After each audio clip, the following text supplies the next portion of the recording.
ప్రకాశం జిల్లా ఖమ్మం మండలంలో auto drivers union వారికి పోలీస్ స్టేషన్ వద్ద ఎస్ఐ నరసింహారావు కౌన్సిలింగ్ ఇచ్చారు. ఎస్ఐ నరసింహారావు ఈ సందర్భంగా మాట్లాడుతూ ఆటో డ్రైవర్స్ ప్రతి ఒక్కరికి లైసెన్స్ ఉండాలని, వాహనానికి సంబంధించిన డాక్యుమెంట్స్ మరియు ఇన్సూరెన్స్ తప్పనిసరిగా ఉండాలని, వాహనంలో ప్రయాణికులను ఎక్కించుకుని మితిమీరిన వేగంతో లౌడ్ స్పీకర్ పెద్ద శబ్దాలతో ఆటో నడపకూడదని, ఆటో డ్రైవర్లు ఖచ్చితంగా యూనిఫామ్ ధరించాలని, ప్రయాణికులను ఎక్కువ మందిని ఎక్కించుకుని ఆటో నడపకూడదని, ప్రతి ఒక్కరు యూనియన్ల సభ్యత్వం తీసుకోవాలని, మద్యం సేవించి ఆటో నడపకూడదని హెచ్చరించారు. ఎవరైనా ఉన్నారా? మీరేనంతా సగం మంది రైల్వే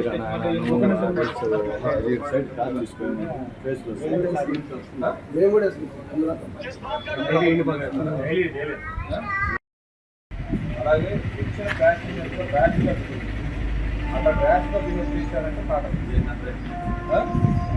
నచ్చలేదు, నువ్వు చెప్పిన ప్రైస్ నచ్చలేదంటే స్పీడ్ ఇచ్చిన డాక్యుమెంట్ కరెక్ట్గా ఉండాలి. 8 మంది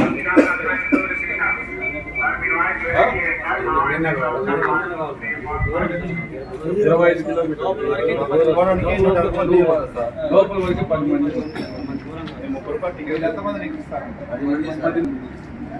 10 కూడా మనం తప్పు చేయట్లేదు. మనం చేసే వృత్తిని దైవంగా భావిస్తాం. మీకు వచ్చినది ఆటో దోల్తేనేగా మీ ఫ్యామిలీకి పెడితే అది తోలకుండా మీరు ఏమన్నా ఇంటికాడ కూర్చుంటే డబ్బులు ఏమన్నా వస్తాయి. కాబట్టి అదొక డిగ్నిటీ.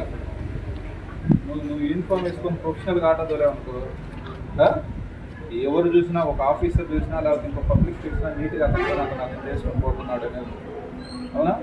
నేను యూనిఫామ్ వేస్తే నాకు లుక్ వచ్చింది. యూనిఫామ్ నాకు మొక్కల్లో తిరిగితే 2 రోజులు ఎవరో తెలియదు.